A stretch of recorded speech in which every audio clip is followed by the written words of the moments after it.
కూడా లబ్ధి చేకూరబోతుంది.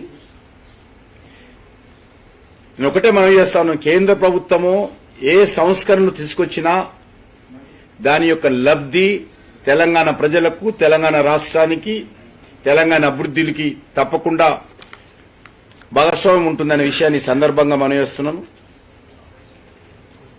ఇప్పటికే అమలవుతున్నటువంటి కేంద్ర ప్రభుత్వ పథకాలు పరిధిని, అదేవిధంగా దాని నిధుల వాటాను కూడా ఈ బడ్జెట్లో ఎన్హాన్స్ చేయడం జరిగింది, పెంచడం జరిగింది. అది తప్పకుండా మరి తెలంగాణ లాంటి అర్బన్ ఏరియా స్టేట్లో మరి అర్బన్ ప్రాంతాలకు 10,000 కోట్ల రూపాయలు తెలంగాణకు రాబోతా ఉంది. అమృత్ పథకం ఏదైతున్నదో అమృత్ పథకాన్ని కూడా తెలంగాణలో ఉన్నటువంటి 125 అర్బన్ లోకల్ బాడీస్ కు లబ్ధి చేకూరబోతా ఉంది. స్ట్రీట్ వెండర్స్ తెలంగాణలో ఉన్నటువంటి స్ట్రీట్ వెండర్స్ కూడా లబ్ధి చేకూరుతుంది. దానికి ఈరోజు ఇప్పటికే 7.5 lakhs స్వనిధి పథకం కింద తెలంగాణలో లబ్ధి పొందారు. ఈరోజు దాన్ని ఎన్హాన్స్ చేయడం ద్వారా వాళ్ళకు కూడా మేలు చేకూరేటువంటి అవకాశం ఉంది. గిగ్ వర్కర్స్ ఏదైతే తెలంగాణలో ముఖ్యంగా హైదరాబాద్ నగరంలో, వరంగల్ లాంటి సిటీలో ఉన్నటువంటి వేలాది మంది యువతకు ఇది మేలు చేకూర్చేటువంటి కార్యక్రమం ఉంటుంది. ఈ శ్రమ పోర్టల్ కింద గిగ్ వర్కర్స్ అందరూ కూడా అనేక రకాలుగా మరి లబ్ధి చేకూర్చేటువంటి కార్యక్రమం కూడా ఈరోజు ప్రకటించడం జరిగింది. అంతేకాకుండా నేషనల్ జియో స్పెషల్ మిషన్ కింద ల్యాండ్ రికార్డ్స్ ఆధునీకరణ చేయడం కానీ, అర్బన్ ప్లానింగ్ కానీ, ఇన్ఫ్రాస్ట్రక్చర్ డెవలప్మెంట్ లో కూడా మరి మేలు జరుగుతుంది. ముఖ్యంగా మెడికల్ టూరిజం దేశంలో అత్యధికమైనటువంటి లాభం పొందేటువంటి రాష్ట్రము తెలంగాణ. కాబట్టి ఈరోజు కేంద్ర ప్రభుత్వం మెడికల్ టూరిజం ప్రోత్సహించడం కోసం ఒక కార్యాచరణ ప్రణాళిక తీసుకురావడం జరిగింది. హీల్ ఇన్ ఇండియా నినాదంతో ముందుకెళ్లబోతా ఉన్నాం. అది ఈరోజు మన హైదరాబాద్ నగరంలో గాని, తెలంగాణ రాష్ట్రంలో ఉన్నటువంటి ఈ యొక్క అత్యద్భుతమైనటువంటి హాస్పిటల్స్ మన దగ్గర ఉన్నాయి. కాబట్టి అది మన హైదరాబాద్ నగరానికి మేలు చేకూర్చేటువంటి కార్యక్రమం. ఎందుకంటే ఇప్పటికే హైదరాబాద్ ఒక మెడికల్ హబ్ గా మనము మరి మెడికల్ టూరిజానికి పెద్దపీట వేయబోతున్నాం. అదేవిధంగా ఇప్పటికీ అన్ని జిల్లాలలో కూడా డయాలిసిస్ సెంటర్స్ కేంద్ర ప్రభుత్వం ఏర్పాటు చేసింది. ఆల్ డిస్టిక్ హెడ్ క్వార్టర్స్ లో కేంద్ర ప్రభుత్వం ఆధ్వర్యంలోని మరి ఈ యొక్క డయాలిసిస్ సెంటర్స్ అన్ని హాస్పిటల్స్ ఇవ్వడం జరిగింది. అవి రన్ అవుతా ఉన్నాయి. దాంతోపాటు ఈరోజు క్యాన్సర్ కోసం కూడా డే కేర్ సెంటర్లను కూడా అన్ని జిల్లా హెడ్ క్వార్టర్లో ఏర్పాటు చేయాలని చెప్పి కూడా నిర్ణయించడం జరిగింది. అది తెలంగాణలో కూడా అన్ని జిల్లాలకు వస్తాయి. ఆయుష్మాన్ భారత్ నిధులు కూడా ఈసారి బడ్జెట్ లో 23% గత సంవత్సరంతో పోల్చి చూసినట్లయితే బడ్జెట్ ను పెంచడం జరిగింది. ఎందుకంటే ఈ సంవత్సరము మరి ఆర్థికమైనటువంటి నిబంధనలకు సంబంధం లేకుండా ఆల్ సీనియర్ సిటిజన్స్ కూడా ఈ పథక పరిధిలో తీసుకొచ్చారు. కాబట్టి 23% నిధులు ఆయుష్మాన్ భారత్ కి సంవత్సరం పెంచడం జరిగింది. ఇదే కాకుండా ఎంత రాష్ట్ర ప్రభుత్వాలు ట్రీట్మెంట్ ఇస్తే, ఎంతమంది లబ్ధి పొందినా అందరికీ మరి సీలింగ్ తో నిమిత్తం లేకుండా అందరికీ ఈ యొక్క ఆయుష్మాన్ భారత్ కింద కేంద్ర ప్రభుత్వం సహకారం అందిస్తుంది. అదేవిధంగా మనకు తెలిసి ఈరోజు పేదవాళ్ళకి ఇస్తున్నటువంటి ఉచిత బియ్యం ప్రతి వ్యక్తికి 5 కేజీల చొప్పున 80 కోట్ల మంది ప్రజలకు దేశంలో ఉచిత బియ్యం ఇస్తున్నాం. అది తెలంగాణలో కూడా మరి పెద్ద ఎత్తున ప్రతి పేదవాడికి ఈ యొక్క బడ్జెట్ లో మరి బియ్యం అందించేటువంటి అవకాశం ఉంది.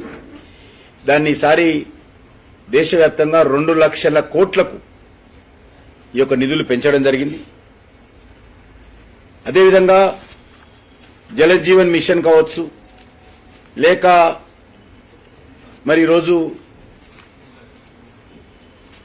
కిసాన్ సన్మాన్ నిధి ఏదైతే కేంద్ర ప్రభుత్వం ఇస్తుందో తెలంగాణలో ఉన్నటువంటి పేద రైతులందరికీ కూడా మరి తప్పకుండా కిసాన్ సన్మాన్ నిధి కింద తెలంగాణ రైతులకు కూడా లాభం చేకూరుతుంది. అంతేకాకుండా ఈరోజు అనేక ఈ యొక్క ఎడ్యుకేషన్ విషయంలో కూడా ఆర్టిఫిషియల్ ఇంటెలిజెన్స్ కు ప్రోత్సహించే కార్యక్రమం కావచ్చు, 50,000 అటల్ టింకరింగ్ ల్యాబ్స్ కొత్తగా గతంలో చేసినటువంటి అటల్ టింకరింగ్ ల్యాబ్స్ అదనంగా ఈరోజు మిగిలిపోయినటువంటి అన్ని ప్రభుత్వ పాఠశాలల్లో ఏర్పాటు చేయబోతున్నాం. తప్పకుండా తెలంగాణలోని మెజార్టీ స్కూళ్లలో కూడా అటల్ టింకరింగ్ ల్యాబ్స్ వస్తాయి. అదేవిధంగా అన్ని PHC primary health centres, all government high schools, ఈ 2 సెంటర్స్ లో కూడా మరి వైఫై నెట్వర్క్, బ్రాడ్బ్యాండ్ నెట్వర్క్ తో పాటు వైఫై నెట్వర్క్ కూడా అందుబాటులో రాబోతా ఉంది. అంతేకాకుండా భారతీయ భాషా పుస్తక్ స్కీమ్, ఇవన్నీ కూడా రీజనల్ లాంగ్వేజ్ లో ఉన్నటువంటి బుక్స్ అన్ని కూడా డిజిటలైజేషన్, తెలంగాణలో ఉన్నటువంటి పుస్తకాలను కూడా చేయబోతా ఉన్నాం. దాంతోపాటు అంగన్వాడీ సెంటర్స్, తెలంగాణలో ఉన్నటువంటి అన్ని అంగన్వాడీ సెంటర్స్ కూడా మరి ఇన్ఫ్రాస్ట్రక్చర్ అప్గ్రేడ్ చేయడం కావచ్చు, కొత్త అంగులు ఏర్పాటు చేయడం కావచ్చు, మరి ఐఐటిలో మరి విద్యార్థులను సంఖ్యను పెంచే దాంట్లో తెలంగాణలో కూడా పెరగబోతా ఉంది. మెడికల్ కాలేజీలు కానీ, మెడికల్ సీట్లు కానీ, మెడికల్ సంబంధించినటువంటి పీజీ సీట్లు కానీ తెలంగాణలో లాభం చేకూర్చేటువంటి అవకాశం ఉంది. ఈ రకంగా అన్ని బడ్జెట్లో పొందుపరిచినటువంటి 90% అబోవ్ స్కీమ్లలో తెలంగాణలో కూడా లాభం జరుగుతుంది. కానీ తెలంగాణకి ఏమిచ్చారనేటువంటి ప్రశ్న మరి ఈ రకంగా రావడం ఏదైతే ఉన్నదో అది మంచిది కాదు. కాబట్టి ఆ దిశలో ఆలోచన చేయాల్సిన అవసరం ఉంది. మనకు తెలుసు గతంలో కొన్ని రాష్ట్రాలకు మరి ప్రత్యేకమైనటువంటి ఆంధ్రప్రదేశ్ స్టేట్ కు స్పెషల్ స్టాటస్ కింద, అంటే రాష్ట్ర విభజన సంబంధించినప్పుడు ఈ యొక్క కొన్ని ప్రాజెక్టులు ఇవ్వడం జరిగింది. స్టేట్ క్యాపిటల్ నిర్మాణం కావచ్చు, లేకపోతే పోలవరం ప్రాజెక్ట్స్ కావచ్చు, రైల్వే జోన్ కావచ్చు, ఇటువంటి వాళ్ళకు ఉన్నాయి. అందులో అవకాశం ఉన్నటువంటి కూడా వాళ్ళకి ఇవ్వడం జరుగుతుంది. ఆ రాష్ట్రానికి ఇవ్వాల్సినటువంటి అవసరం ఉంది. మన యొక్క తెలంగాణ రాష్ట్రాన్ని కూడా మీకు అందరూ తెలుసు, ఎక్కడ దేశంలో ఎక్కడే లేని విధంగా రీజనల్ రింగ్ రోడ్డు ఇవ్వడం జరిగింది. సుమారు 40 రైల్వే స్టేషన్లు అభివృద్ధి జరుగుతూ ఉంది. మరి భవిష్యత్తులో తప్పకుండా ఇటీవల దేశంలో జవహర్ విద్యా కేంద్రాలు ఏర్పాటు చేసినప్పుడు, నవోదయ విద్యా కేంద్రాలు ఏర్పాటు చేసినప్పుడు అత్యధికమైనటువంటి నవోదయ విద్యా కేంద్రాలు తెలంగాణకు రావడం జరిగింది, సింహభాగం. కాబట్టి తప్పకుండా రేపు భవిష్యత్తులో మనం చూశాము, మెగా టెక్స్టైల్ పార్కులు వచ్చినప్పుడు 7 దేశంలో వస్తే ఒకటి తెలంగాణకి ఇవ్వడం జరిగింది. చాలా రాష్ట్రాలకు మెగా టెక్స్టైల్ పార్కు రాలేదు. ఇండస్ట్రియల్ హబ్స్ వచ్చినప్పుడు కూడా 11 వస్తే దేశంలో ఒకటి జైరాబాదు తెలంగాణకు రావడం జరిగింది. మిగతా అనేక రాష్ట్రాల్లో అవి రాలేదు. కాబట్టి స్కీమ్ను బట్టి, అవసరాన్ని బట్టి తప్పకుండా మన తెలంగాణ రాష్ట్రాన్ని కూడా అన్ని రకాలుగా నరేంద్ర మోడీ గారి నాయకత్వంలో కేంద్ర ప్రభుత్వం సహాయ సహకారాలు అందిస్తున్న విషయాన్ని ఈ సందర్భంగా మనవి చేస్తా ఉన్నాం.